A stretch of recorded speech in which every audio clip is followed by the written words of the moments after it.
Hi! అందరూ ఎలా ఉన్నారు? ఇక లాస్ట్ వీడియోలో మీకు చెప్పినట్టే నెక్స్ట్ మేము పూరి జగన్నాథ్ స్వామి టెంపుల్‌కైతే వచ్చినాము. ఇక చూసిర్రా ట్రాఫిక్ అయితే మస్తుండే.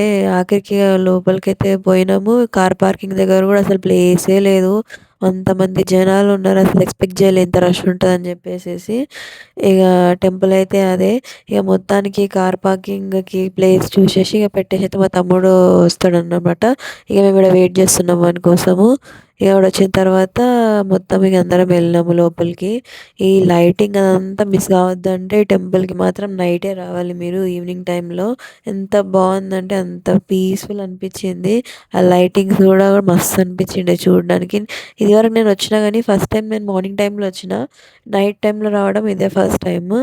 ఈవినింగ్ ఇదంతా లైటింగ్స్ ఇవన్నీ చూడడము చాలా మంచిగా అనిపించింది. చూసిర్రా చాలా బాగుంది కదా లైటింగ్స్ అదంతా. అసలు రియల్‌గా పూరి జగన్నాథ్ వచ్చిన ఫీలింగ్ వస్తది మీకు. ఇక ఇక్కడ బయట దీపం పెట్టి దేవుడిని మొక్కుతారనమాట కోరికలు తీర్చమని. ఇక్కడ బయటనే ఇంక ఎంట్రన్స్‌లో ఇట్లా ఉంటది. మీకందరికీ పూరి జగన్నాథ్‌ది స్టోరీ తెలిసే ఉంటది కదా! స్టెప్స్ ఇది ఏంటంటే ఇక ఎవరైనా పాపాలు చేసి స్వామిని దర్శించుకుంటే వాళ్ళందరూ పాప విముక్తులయ్యి స్వర్గానికెళ్తారు. అప్పుడు యమధర్మరాజు పూరి జగన్నాథ్ స్వామిని అడుగుతారనమాట. అందరూ నరకానికి రావాల్సిన వాళ్ళందరూ స్వర్గానికొస్తున్నారు మీ దర్శనం చేసుకొని అనంటే, అప్పుడు జగన్నాథ స్వామి చెప్తారనమాట. యమధర్మరాజుకి మూడవ మెట్టు దగ్గర ఉండమని చెప్తాడు. దాన్నే యమశాల అని అంటారు. ఎవరైతే జగన్నాథ స్వామిని దర్శించుకున్నప్పుడు పాప విముక్తులైతారు కదా! రిటర్న్ వెళ్ళేటప్పుడు ఆ మూడవ మెట్టు మీద కాలు పెడితే పాప విముక్తులు అయిందంతా పాపాలన్నీ వాళ్ళకి రిటర్న్ అయితాయన్నమాట. తగులుతాయన్నమాట. సో, అందుకే మూడవ మెట్టు మీద అడుగు పెట్టకుండా స్కిప్ చేసి వెళ్తారనమాట రిటర్న్ వెళ్ళేటప్పుడు. సో, యమశాల అంటారు కదా దీన్నే.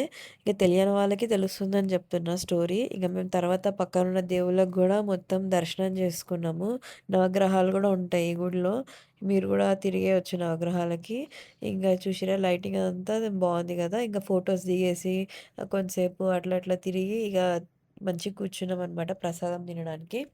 ఇంక మా బుడ్డోడైతే మా చిట్టి తండ్రి వాడికి ఏదో నెమలిక కనిపించిందంట వచ్చేటప్పుడు షాప్‌లో అది కొనుక్కోడానికి పోయిండు వాళ్ళ పిన్నితోని. ఇక వాడొచ్చిండు. ఇక మా మమ్మీ వాళ్ళకైతే చాలా అనిపించింది. టెంపుల్ నచ్చిందంట. దర్శనం గూడా మంచిగా అయింది గదా! మంచిగా అనిపించిండే. ఇక రిటర్న్ అయితే పోతున్నాం మేము. చూడాలసలు ఇంకెంత ట్రాఫిక్ ఉంటదో పోయేటప్పుడు గానీ, ఇక మీరు గూడా ఎప్పుడైనా ఈ టెంపుల్‌కి రావాలంటే మాత్రం నైటే రండి. వర్త్ ఇట్ అబ్బా! ట్రాఫిక్‌ని చేసుకొని వచ్చినా గూడా అంత మంచి ఫీల్ అనిపిస్తది చూసిన తర్వాత. ఇంక అందరికీ బాయ్. నెక్స్ట్ వీడియోలో కలుద్దాము. టెంపుల్స్ చాలా మంచిగా నచ్చిందనే అనుకుంటున్నా ఇది.